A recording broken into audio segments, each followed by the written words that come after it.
up, YouTube? Welcome back to the Pope Show. And today we're going to finish that little quad, hopefully. I went ahead, went to the store and got some wire for the aluminum welding. I got some ER 4043 for the welding, and then got some ER 5356. That'd be for the filler. And I'm going to go ahead and try. I did a little bit of research online. I mean, it's still going to be a lot of trial and error. But yeah, so what I could read from online is I would have to like heat up the actual thing I'm going to weld, or that piece of aluminum I'm going to weld. I got to preheat it up, which is cold anyways. It's like, I think it's 19 degrees today. So I'm going to put the salamander on that, let that heat it up before I even try welding it. Go ahead and put the different kind of wire in.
Okay guys, so I've been messing with that welder for probably about an hour and a half, if not more. And now I understand why I need a spool gun. Because let me show you how far I've gotten so far on the weld. And that's how far. Just that little splitter. Or spit. Because this part's getting too cold because I ran out of propane to heat. Really, Max? Oh, there he is. He's in the shot. Watch out. Get out. So, I mean, you know, that's not even welding. It's just spitting and sputtering. And that's because the welder... the part's supposed to be heated, so that's one thing. It's getting too cold, so it's not melting the right. And then it'll bunch up right here and then spool it all out. Which if you hit that wire for like a split second on anything, it bunches right up and just makes a nest. And I've had to do this, I don't know, 4 times.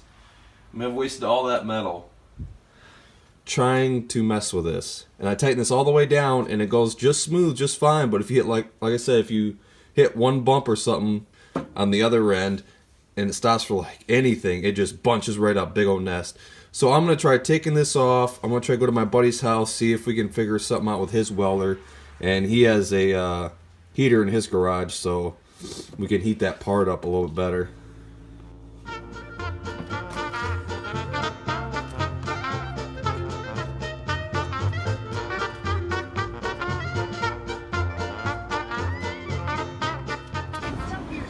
Hey guys, went ahead and set her here and hopefully we can get to it sometime. Hey guys, so I just got back from my buddy's house, Catfish, and his welder didn't work. He also has a Lincoln MIG welder. This is, I believe, a 240. And we tried messing with it, but we can't even get the wire to feed in there because the way that his wires, the way that his welder clamps down the wire is different from mine, and it just wouldn't even go in there. Well, it'd go in there, but as soon as he tried, you know, spooling it through the gun, it would just clog up. Not even probably like an eighth of a way there, so we couldn't even try welding it. You know, of course, that's after we, you know, looked for about an hour to find some aluminum, scrap aluminum, heat the barn up and everything. Then we figured out the wire doesn't even work.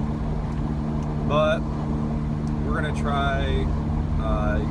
He has a buddy. I'm pretty sure he owns a welding shop or something like that, or he has a welder or a TIG welder at least. So I left it over there, put it in Catfish's barn, and he's gonna try during this week to see if he can get to it. And then if he can, you know, we'll go ahead and put it on this video, which I hope so, because this video's gonna be short since I got nothing done all day. One thing I can say is, you know, just going to buy that aluminum wire and trying to go through a MIG welder without that spool gun, it's just not going to work. You know, don't even waste your money. You know, which granted I only spent, I think, like $6 or something like that, Harbor Freight, but still, it's just not going to work without the spool gun. No matter, you know, what I try, it won't work. So if anything on this video, at least it'll help somebody out, so they won't go and buy that aluminum wire and think what I thought, you know, that would weld.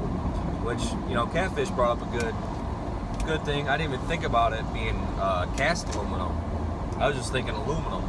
So I don't know if that plays a big part in it. I don't know if his buddy's gonna be able to weld that or not. But all right, well, hopefully I can cut to another scene where I can actually see the welded product, and if we can do that, then next video we'll be putting it together. But alright guys, I'll see you next week. Peace. As you can see, we did get it welded. I had to take it to a professional, which cost me about 80 bucks, but it's definitely well worth it, because basically that's all I have into it. Next week we'll go ahead and put this back together and go take it for a ride.